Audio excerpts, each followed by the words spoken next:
ज्ञात है कि 24 दिसंबर को सिरसा के फूलका गांव में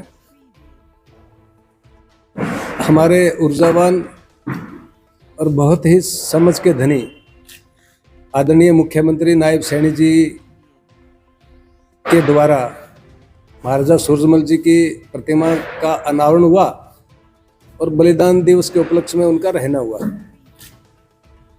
हमने परिवार की ओर से निवेदन किया था कि महाराजा सूरजमल जी का जो इतिहास है वो गौण हो गया। मैंने व्यक्तिगत उनसे आग्रह किया कि इतिहास में मैंने पढ़ा है हिंदुस्तान के दो ऐसे महाराजा जिनके आगे हिंदू लगता है, हिंदू हृदय सम्राट, एक महाराजा शिवाजी महाराज और दूसरे हिंदू हृदय सम्राट महाराजा सूरजमल।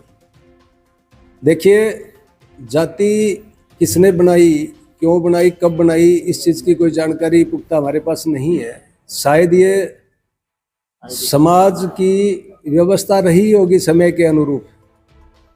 वर्तमान समय में हमारा एक नैतिक दायित्व बनता है कि जो समाज के लिए अपने को न्यौछावर करके जाता है तो उसको याद किया जाना चाहिए। हाँ, मैं सौभाग्यशाली हूँ कि मैं जाट समाज में मेरा जन्म हो गया, क्योंकि जाट समाज बहुत बड़ा समाज है, धरती से जुड़ा हुआ समाज है, अग्रणी समाज है, पढ़ा लिखा समाज है, राजनीतिक नेतृत्व क्षमता वाला समाज है, खेल और खिलाड़ियों का समाज है। ऐसे समाज के अंदर मेरा जन्म होता है तो मेरा दायित्व बनता है कि इस समाज का विस्तृत रूप समाज के सामने रखा जाए और इसको जो दूसरे अन्य समाजों के साथ जोड़ा जाए, यानी समरस समाज की कल्पना करने। और शायद यही महाराजा सूरजमल जी का उद्देश्य था जीवन का। वो 56 साल की आयु में देश पे न्यौछावर हो गए और वो लड़ाई किसके लिए लड़ी हम सब जानते। तो ऐसा मुख्यमंत्री जी से निवेदन किया, आग्रह किया, तो उन्होंने सहर्ष स्वीकार किया। और उसी मंच के ऊपर आपको जानकारी है ही कि हमारे हरियाणा के माननीय शिक्षा मंत्री जी और सांसद सुभाष बराला जी भी मंच पे थे। हमने सब ने उनसे आग्रह किया कि अगर महाराजा सूरजमल जी का पाठ्यक्रमों में, अगर कहीं सिलेबस में पाठ्यक्रमों में थोड़ा सा इतिहास आ जाए तो मुझे लगता है कि भारत का प्रत्येक बच्चा जो विद्यार्थी रूप में विद्यालयों में, महाविद्यालयों में जाएगा तो वो भी सोचेगा कि हमारे पूर्वज कैसे थे और उन्होंने बलिदान क्यों दिया, कारण क्या रहा। और हर्ष का विषय है कि भारतीय जाट विकास मंच परिवार की ये अपील सरकार ने सुनी, परमात्मा की कृपा रही। और 4 दिन पहले मेरे पास व्यक्तिगत फ़ोन आया CM office, Bhiwani board chairman, और एक पत्र भी आया कि आपने जो मांग रखी थी वो समाज हित को ध्यान में रखते हुए 8वीं कक्षा तक वो सिलेबस में छपने को तैयार हो गया है। 11वीं और 12वीं कक्षा जो एनसीईआरटी के अधीन होती है, हमने पत्र लिख दिया और बहुत जल्दी उसमें भी ये विषय आ जाएगा। जाट समुदाय के मुख्यमंत्री भी रहे हैं, तो कहाँ ये आपका प्रश्न बहुत सही है। देखिए, हम एक सामाजिक संगठन के कार्यकर्ता हैं। राजनीतिक विषय अलग होते हैं, उनको राजनीतिक लोगों को उनकी मजबूरियां भी रहती हैं, शायद के वोट आदि के लिए उनको कुछ करना पड़ता है दाएं बाएं।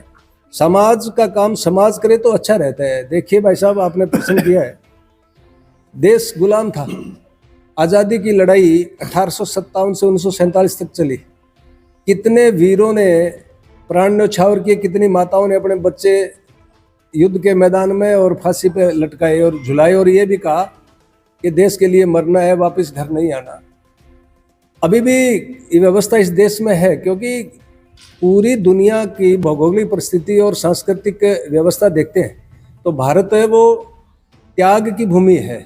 यहाँ भोग नहीं होता, यहाँ विलासिता को जीवन में भाग नहीं दिया जाता, यहाँ त्याग का महत्व है।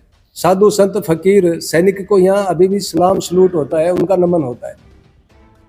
तो जो इतने महान हुए, और वर्तमान में देखिए कि इतने लंगर गौशालाएं चलती है, समाज व्यवस्था करता है। आज रोड पे कोई एक्सीडेंट होता है, आप और मैं अपने बच्चों के साथ कहीं भी अच्छे ओकेजन पे भी जा रहे होते हैं सूटेड बूटेड होके, तो हम उनको नीचे उतारते हैं और उस एक्सीडेंट होने वाले किसी भी साथी को गाड़ी में भी लेते हैं, और अननोन भी होता है डॉक्टर के पास लेके जाते हैं, और ये भी कहते हैं इनका इलाज ठीक करना।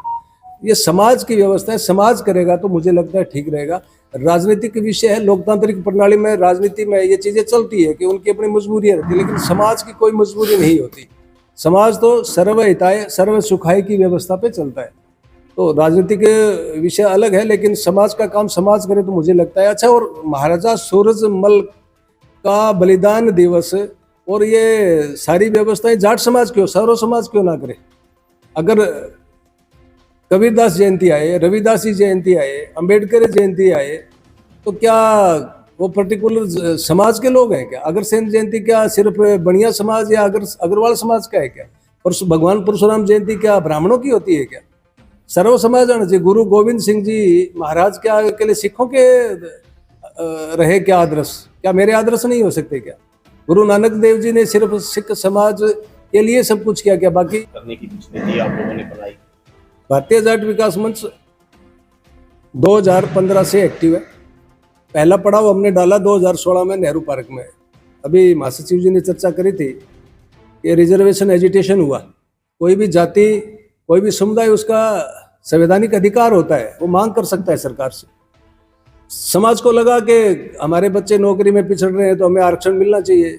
जाट समाज का मतलब ये नहीं होता कि वो लैंड होल्डर है। जाट समाज का मतलब ये भी नहीं है कि राजनीति में चंद परिवार आगे आगे तो बाकी सब उप प्रधानमंत्री मुख्यमंत्री हो गए। गरीबी जाति देखे नहीं आती, व्यवस्था का अंग है गरीबी। हमारे समाज में भी गरीबी हो सकती है, उन गरीब लोगों की पीड़ा भी हो सकती है। उस समाज में अच्छे पढ़े लिखे बच्चे हो सकते हैं जिनकी पीड़ा हो सकती है, उन्होंने मांग रखी होगी। ठीक है, एक समय के अधीन कोई व्यवस्था थी और उसमें थोड़ा भेद आ गया। कुछ राजनीतिक लोगों ने और कुछ अन्य लोगों ने ये एक र्यूमर फैलाया, एक नैरेटिव सेट किया समाज को तोड़ने का। 35A की बात आप सबने सुनी, तो मुझे बताइए, क्या मेरे शरीर से हड्डी अलग हो सकती है क्या? क्या मेरे शरीर से खून अलग हो सकता है क्या? तो समाज 35A कैसे हो सकता है? कल को अगर अग्रवाल समाज, ब्राह्मण समाज ये मांग करता है कि हमें आरक्षण चाहिए, और कल को जाट समाज और दूसरा समाज, कंबोज समाज इकट्ठा होकर सिख समाज ये कहे कि 35A करेंगे, तो ये बात कहाँ तक ठीक है? तो समाज टूटने की ओर जाएगा, तो व्यवस्था खराब होगी। तो भारतीय जाट विकास मंच ने 2016 में नेहरू पार्क में ओपन कार्यक्रम किया महाराजा सूरजमल बलिदान दिवस के उपलक्ष्य में, और हमने ये निवेदन किया मंच से कि अभी 35A क्यों, 36 क्यों नहीं। और फिर कुछ एक लोगों ने विमर्श फैलाया, जाटों को गाली दी, जाटों ने किसी को गाली दी। तो हमने मंच से सभी जातियों के अध्यक्षों का सम्मान किया, पगड़ी बांधी। सैनी समाज, धानक समाज जिसको कबीरपंथी बोलते हैं, चमार समाज, नायक समाज, वाल्मीकि समाज, गुज्जर समाज, ये ऑन रिकॉर्ड है। हमने सबसे पहले शुरुआत करी थी कि जाट 35A कोई नहीं सकता। जाटों की विशेषता देखिए, जाट कोई जाति नहीं होती, एक समुदाय है जो खेती से जुड़ा। खेती से जुड़ने वाला, आप गांव में जाइए, ब्राह्मणों के यहाँ जमीन है। मेरे गांव में अग्रवाल परिवार है, उनके 20-20 एकड़ जमीन है, 5 भाइयों की 100 एकड़ जमीन है। उनको लोग जाट बोलते हैं। वो जाट है क्या? खाती पंजाबी में तरखान बोलते हैं। मेरे गांव में चमारों के 450 घर है, आप जाके देखिए, 20 किले से कोई कम नहीं है। वो किसान नहीं है क्या? वो जाट नहीं है क्या? जाट कोई जाति नहीं होती, जमीन से जुड़ा हुआ आदमी जाट कहलाता है। एक शब्द आ गया जाट।